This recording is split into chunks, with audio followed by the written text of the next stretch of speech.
তো দাদা তোমার এখানে তো বলছো তুমি 3 রকম কোয়ালিটির মোয়া রাখছো, এবার উত্তম কুমার স্টেশনে এসে তো সবার পক্ষে মোয়া খাওয়া সম্ভব না, বা জয়নগরে গিয়েও মোয়া খাওয়া সম্ভব না অনেকেরই, ঠিক আছে? তা কেউ যদি এই মোয়া রুটে এসেছে, কালীগঞ্জে জয়নগর রুটে এসেছে, ঢুকে গেছে, যে কোয়ালিটি মোয়া পাবেন এখানেও সেই কোয়ালিটি মোয়া পাবেন। এবার কেউ যদি আসতে না পারে, সে যদি মোয়া তোমার কাছে অর্ডার করে, সেটা কি তুমি ডেলিভারি করতে পারবে? গতকাল ডেলিভারি হয়েছে, এখান থেকে গিয়েছে ওটা ব্যাঙ্গালোরে। দেখুন মিনিমাম কতটা মোয়া তোমার কাছ থেকে, কত কেজি মোয়া নিতে হবে? এখানে একটা জিনিস দেখাচ্ছি, দেখলে বুঝতে পারবে। দেখুন দাদা কি দেখাচ্ছে, একটু দেখা যাক। ডেলিভারি হয়ে গেছে এটা।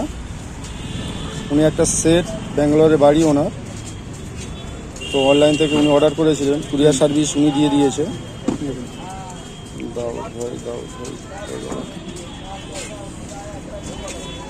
ডেলিভারি ওনাকে দিয়ে দিয়েছি, এই ডেলিভারি রিসিভ আছে, এই যে 24 ঘন্টার মধ্যে সার্ভিস। মানে তো এর জন্য কি আগে তোমাকে পেমেন্ট করে দিতে হবে, তাই তো?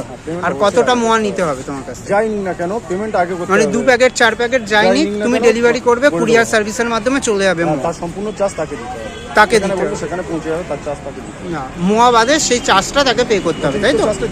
দেখুন দেখুন এই কোয়ালিটির মোয়াই পাবে তো? একদম সেম কোয়ালিটির মোয়া পাবে। এর থেকে একটা সুপার স্পেশাল আছে, যেটা আমি পাঠিয়েছি, ওটা 750 টাকা কিলো। তাই 750 টাকা কিলো, দেখুন করে মোয়া 38 টাকা পিস পড়ে যাবে। তাই মানে ভালো কোয়ালিটির মোয়া খেতে গেলে 25 থেকে 30 টাকা ন্যূনতম দাম পড়ে যায়, তাই তো? দেখুন এবার এখানে কাস্টমারের আবদার মেটাতে রাখতে হয় 10 টাকা, এতে সীমিত লাভ হয়, রাখতে হয়। 10 টাকা, 15 টাকা, 20 টাকা, 3 রকম কোয়ালিটি। সুপার কোয়ালিটি একটা আছে, সেটা 1 প্যাকেট মোয়া 375 টাকা পড়বে। 375 10 পিস থাকবে সেটা।